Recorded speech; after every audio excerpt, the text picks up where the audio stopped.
Hey everybody, Martin from Ballz to Wallz here.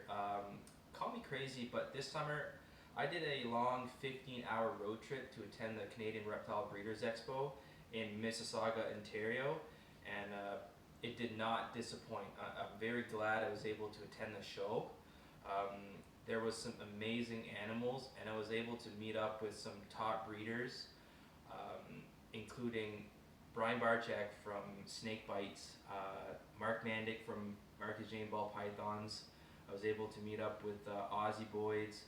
I had a good chat with Billy Rose from Mutation Creation, Miguel Garcia from Always Evolving Pythons, and even Justin Kabolka from JKR.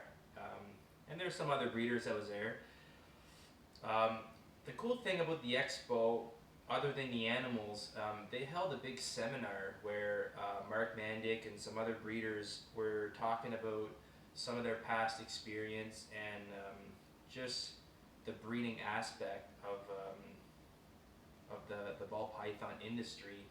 And he mentioned the 5 P's in breeding ball pythons.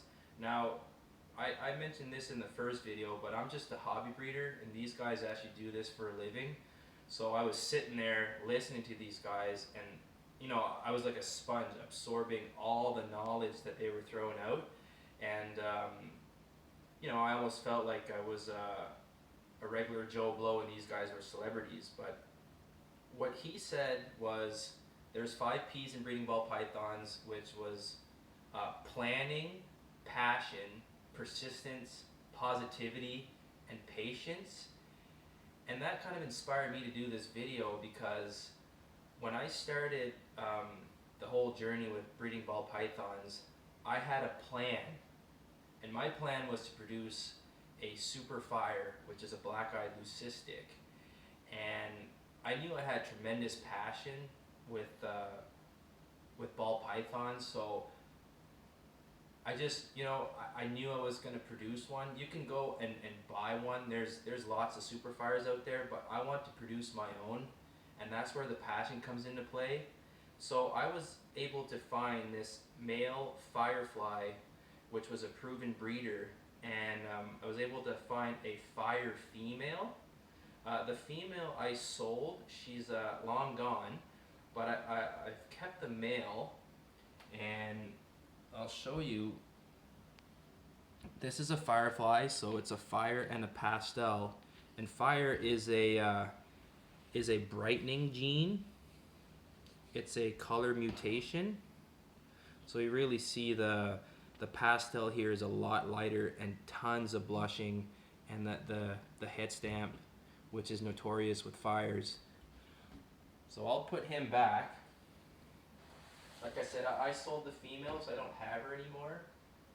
So back in 2015, I paired him with my fire female and was able to have 7 eggs in the summer of 2016. Now, unfortunately, out of the 7 eggs, there's only 3 that survived, and none of them were SuperFires.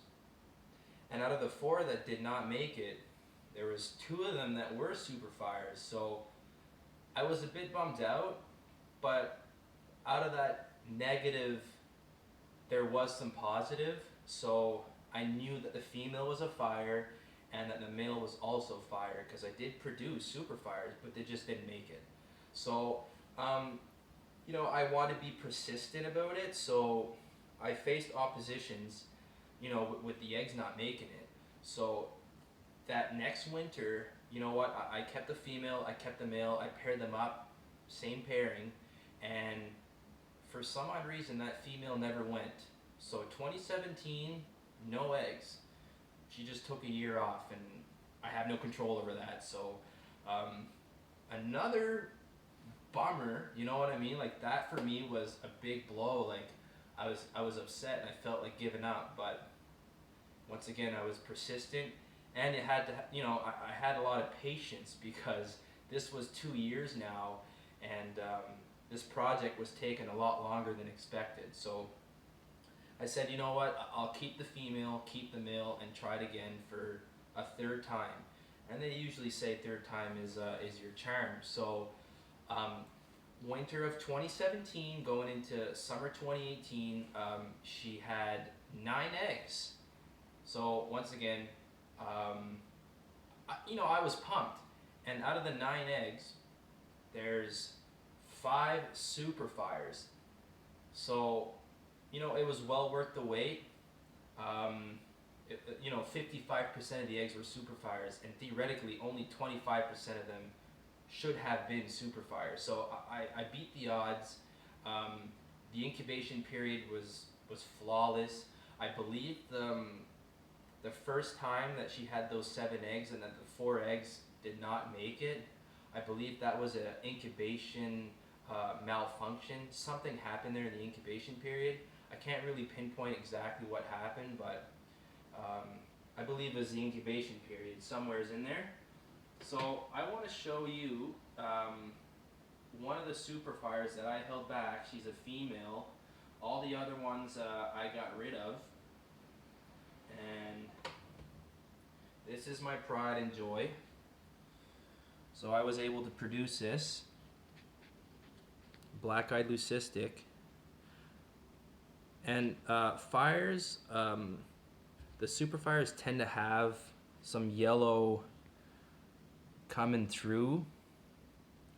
It's very subtle. It's not, the contrast is not very high, but with every shed, these yellows are coming through more and more.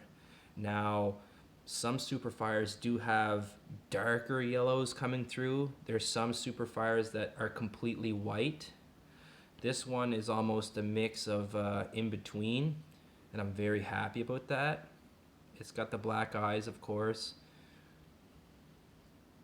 So for me, like, she's a stunner, and she's a really good eater. She's just over 350 grams, and she's one of the holdbacks because in the future I have some breeding plans for her.